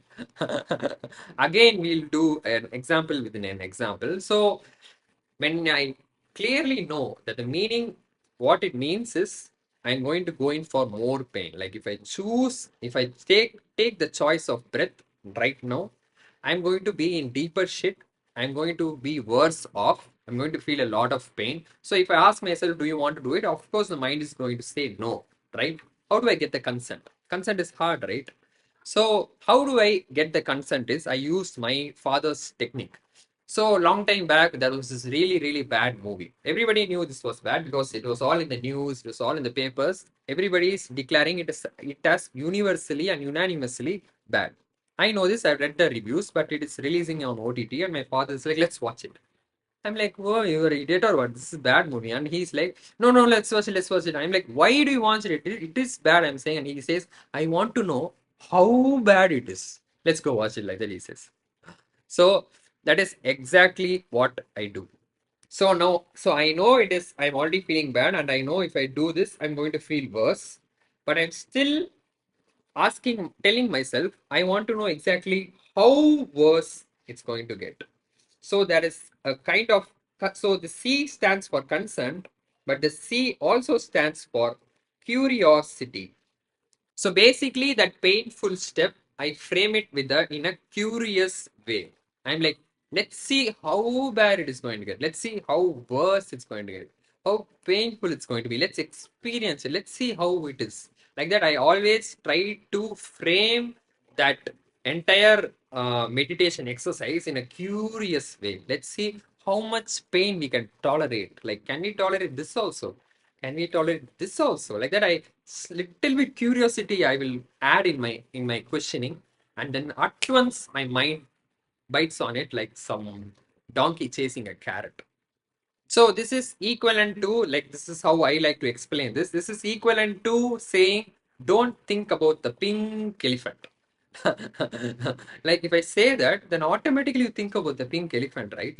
So similarly, if I make you a little bit curious, you will actually do it. Like they say, curiosity kill the cat, right? So similarly, I make myself choose hard choices, choices that are painful to me by adding a twist of curiosity to it. Let's see how painful this is. So I added that element of curiosity. I was like, okay, I know this is bad. I know it's going to get worse, but let's see how worse. Let's actually experience it. Like that, I framed it in a very curious way, and so I bite the bullet, and I actually focus on the breath. And while I'm focusing, suddenly still that feeling, that bad feeling, that was unprocessed keeps propping up. So if we actually zoom on this part, there is the YFMC, and without processing the why, I actually go for the meditation, because the consent I got it through by framing it in a very curious way. But somewhere during the meditation, again the feeling props up. Again, I do a YFMC. Again, I choose not to dwell too much into it or not even pay attention to it. I refuse to even acknowledge it. And I keep continuing to frame it in a curious way, and I keep on going back to the breath. I do this a couple of times, and suddenly I feel a strong, immense, severe depression. So basically, I'm feeling severe depression. I feel so sad, so blue. It got so worse. So again, I do YFMC, and now I no longer can't stop ignoring myself, because my own mind ignoring my own. So my mind ignoring my own mind is in a loop, started causing me depression.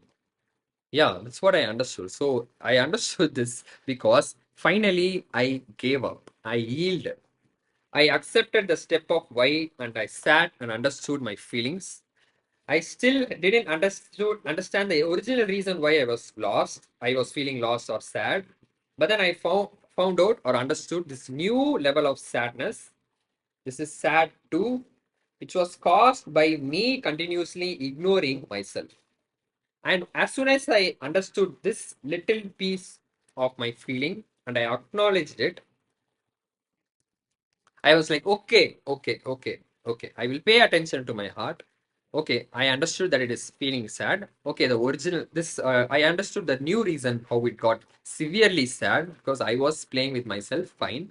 But the original reason also, there was some kind of sadness, but I didn't want to get it. I went little bit into it, but little bit I knew that it is an infinite problem because it is like a therapy session. You need to like literally resolve problems in order to for the feelings to actually go away. But I did a like acknowledgement, like a clipped understanding, that acknowledgement part. So, and I understood that I am sad, but I don't understand why. Do you get it? So I understand that I don't understand.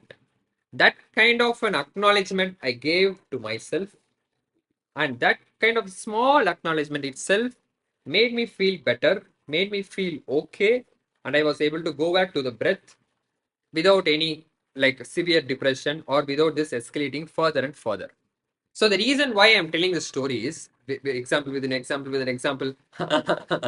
Finally, why I'm actually telling you all this is you can't keep ignoring yourself. You can't keep giving zero thought about yourself.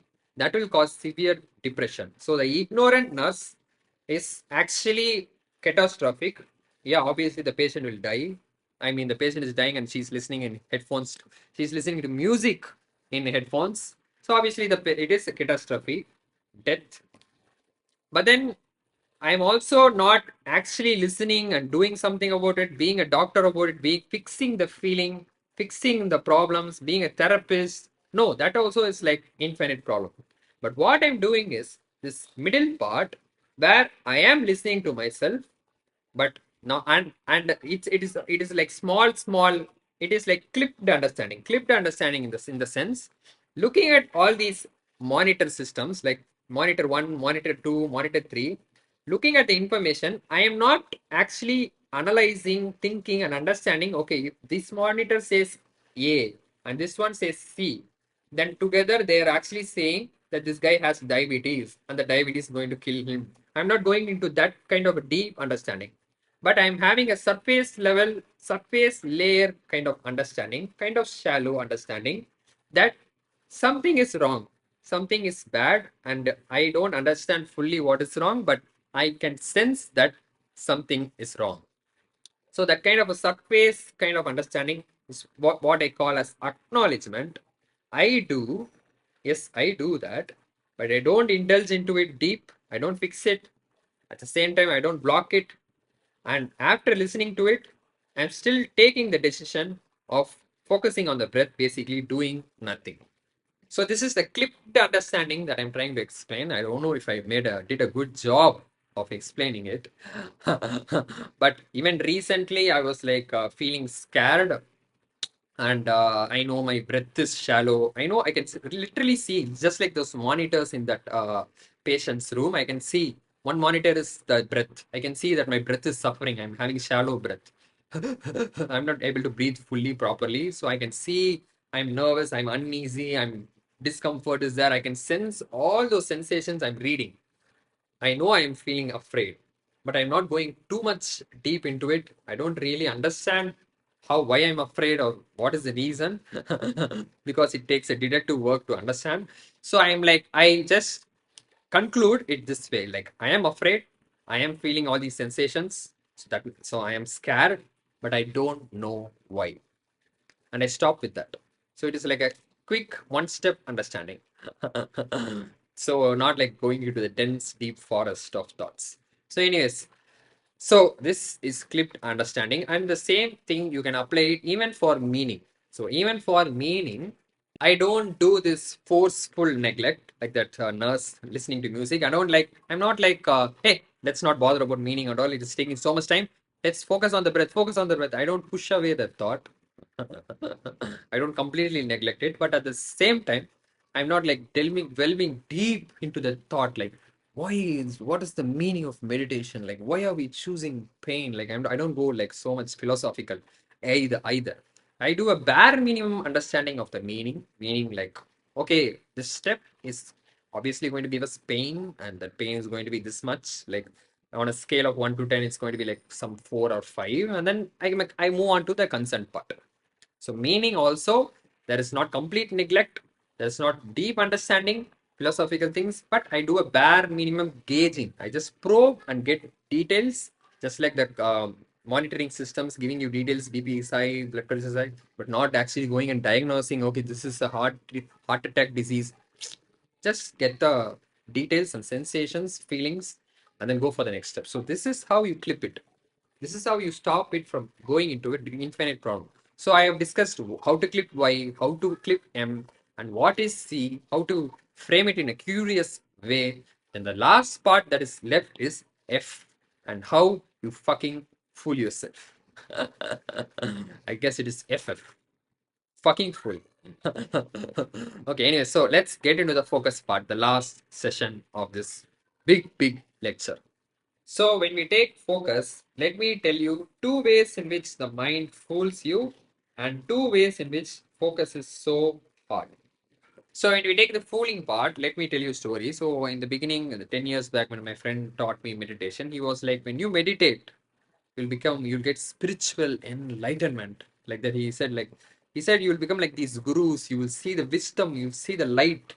It will like you transcended to the level of the gods, or like that kind of feel he gave. And even the sheet he was giving, the meditation sheet, it was like it told me to imagine a divine light that is inside you, right? All that kind of stuff. So when I used to meditate, when I'm focusing on breath, I used to imagine like I'm in this heavenly place, like in heaven, that feeling of transcending spiritual enlightenment, that kind of feel. So I'll be like, okay, I'm going to focus on breath, and I'll be like in this feeling. And whenever I feel this feeling, I believe that I am focusing on breath.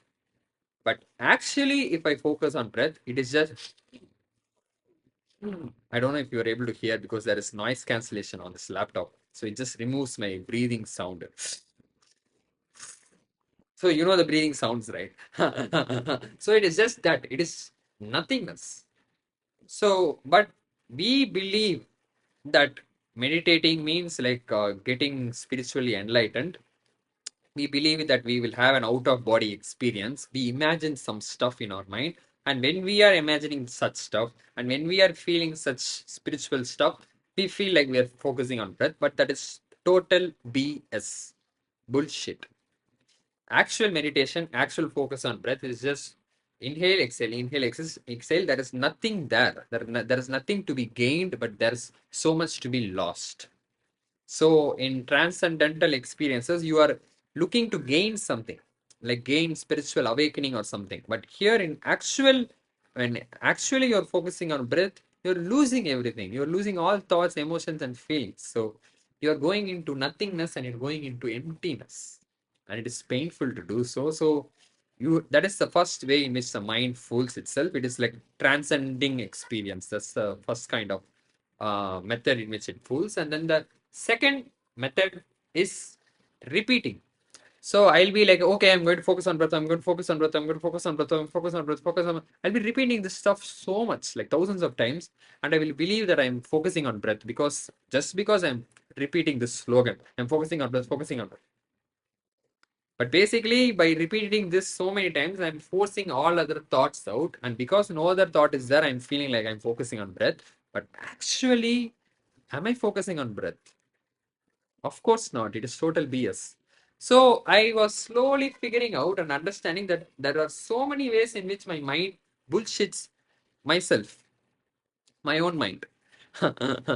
So, and slowly I started understanding that like actual focus on breath is actually we need to find the nose. So it is like right now, also my eyes are actually seeing my nose, but I don't see it because I am focused on this lecture and I'm talking to you. So, right, like all the time, my eyes see my glasses, all the time, my eyes see my nose actually, but I never realize it because I'm focused on something else, right? Similarly, in meditation, when you are like deeply distracted, when you're in like they say deep focus, but we are in deep distraction. So when we are in like other thoughts and other emotions, when our focus is somewhere else, we forget or we don't notice our nose, like how we don't notice our specs or nose. We completely forget the breath. So we have to really search. Ah, yeah, nose. So you need to like really search for the nose and search for the feeling of breath and really show to yourself, okay, this is what breath is. And this now I have observed one single breath. Now this is what I need to be doing. This is focusing on breath. So that is the F thought. The F thought is actually showing you that this that is breath, that is focusing on breath. So I need to actually do that ritual again and again. And the reason why I need to do this is, first thing is, it is not like focusing any other subject. Like let's say you're driving a car or you're writing something or you're doing some stuff, and let's say you got distracted, somebody called your name like Vicky, like that they say, and you just turn completely distracted, lost. Now as soon as you get distracted, this task that you're doing, whatever you're doing, like hopefully you are not driving, but like driving, writing, and like doing some other stuff, as soon as you get distracted, it stops. And then when you look back, you will see that the task has stopped. They're writing whatever the word you're in. It is like the means th, it stopped. So realizing it stopped, you were like, oh, I got distracted. Oh, this is what you need to be focused in. And then you get back to the focus. Like this is how it focus and distraction works in real life, right? But I don't have to explain this, but but so yeah, I have a feeling that I'm over explaining in this video, but anyways, my apologies. It's a really, really long video, and I'm like shooting this for 2 days. I don't know what I've said and what I have not. So coming back, so you see that the work is stopped and realize you're distracted, and you get back to the focus very easily. But in breath, that is not the case, because even when you're distracted, even when somebody calls your name, you'll still be breathing. Like breath will never stop, right? Because breath stops, life stops. So breath will never stop. So whether you pay attention to it, whether you're focused, whether you're distracted, the task keeps on continuing to perform on its own automatically. It's an autonomous process that you're trying to focus. So usual cues of focus and distraction that you use in everyday life is not applicable here. That's why focus on breath is even harder. And the last reason why it's so hard, the fourth ultimate final reason is, in breath, your emotion gets expressed. So that is a final point that I observed. So let's say I'm having some emotion, something sad or something deep. I'm like ignoring it or something, whatever you want to call it. Let's say I somehow brought natural focus or forced focus, and now I'm like focused on breath. I'm actually observing my breath only. But the thing is, if a dog is sad, it will show in its face, right? Similarly, if some person is like distressed, it will show in their body language. So the inner emotions, whatever is in their heart, gets expressed in the face, get expressed in the body language. Similarly, it gets expressed in their breath. It gets expressed in your breathing. Like if you're angry, your breath will also be angry. If you're sad, your breath will also be sad. So if you really deeply, closely observe your breath, then in that breath, the breathing pattern, your inner heart, the emotions inside you, they get expressed in that breath. So by focusing on the breath, automatically you start focusing inside yourself. What you're feeling, what you're thinking, how your day was, you get distracted. So again, you will try so hard, you will realize and you'll pluck your mind. It is so hard to pluck your mind, but still you do, you put it in breath, and again you get this shortcut. Like somehow you keep on slipping. That is because in the breath, the information of the heart is getting embedded. That is the problem. So this is the final reason why focusing is so hard, and why you need to dedicate a complete, like a chain of thought. You have to really spend some time to remind yourself to search for the nose and show yourself that this is what focusing on breath is. So with that, the video is getting concluded. So to summarize, what have we seen? Like first half of the video, I don't even remember. It was like done yesterday. So basically, first half, 45 minutes, I'm explaining like why meditation is useful, like how it improves your life everywhere by teaching you to choose pain, and how choosing pain takes courage, how choosing pain is basically discipline, and how that pain tolerance gives you strength and makes you a better person. We have also, we not just self improvement, we have also talked about self destruction in the previous video, and how in gym there is good pain and bad pain. This ability to choose pain, we have to use it for the good and not for the bad. And sometimes if you want to like commit and save your whole village, and go for it. But hopefully you're not in such really pretty bad situations, right?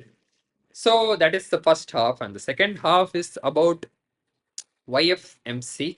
So I don't know if I did a really good job in explaining it. I feel like I repeated myself a lot, but the core idea of YFMC is, when your whole intention is to reduce thoughts in your mind, I am asking you to counterintuitively increase thoughts in your mind, and specifically increase thoughts like Y, understanding yourself, M, understanding the meaning of meditation, and F, understanding actually what meditation means, because the mind fools and tricks itself. And then C, asking for consent. So understanding and consent. That is how you sign a law agreement, and that kind of reading the terms and conditions and coming to the decision of, okay, let's sign this agreement. That kind of a conversation within you and a conclusion within you is what natural focus is. And if you're going to skip that part, if you're going to skip all these thoughts, then obviously you're going to force yourself to focusing on the breath. So ignoring or dismissing these thoughts, just calling them as just another distraction, is going to push you into the path of forced focus. That is a short-term happiness. But increasing the total number of thoughts, already you have a high number of thoughts, but adding these four thoughts into the mix again and again, again and again, is going to actually reduce the number of thoughts and actually bring you to natural focus. And the final thing is, these thoughts, YFMC, they themselves can take you into some chains of thoughts that is there, but that is where you need to understand that you're just trying to acknowledge the emotions, because not acknowledging them is going to throw you into a depression. Like complete ignorance, forced focus is bad for health. But completely understanding is like, it's also a loop, sometimes never ending loop. It might be a entire therapy session that you need to have with yourself. That could also be there. So you need to have a clipped understanding where you understand that you don't understand. So you are like, I'm lost and I don't know why. That itself is enough. That is enough understanding. So you just need to know. Acknowledgement, knowledge. You just need to know what it is. You don't need to understand why, like how or what is the problem, reason. Don't become a doctor and solve your issues. Be a nurse and observe your issues. And the last part is YFMC can itself repeat again and again, again and again. But it will eventually lead to convergence, never divergence, because that is what we learned in dog training. That is what Gandhi taught us, and that is what all Tamil heroes in Tamil cinema teach us when they're quoting women.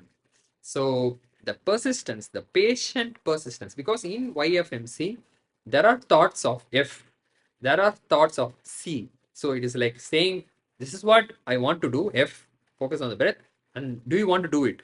This is what I want to do. Do you want to do it? This is what I want to do. Do you want to do it? So that constant questioning of yourself and reminding you of your duties, that patient persistence is going to give convergence. So even though YFMC routine is getting repeated a lot, it's definitely going to lead to convergence.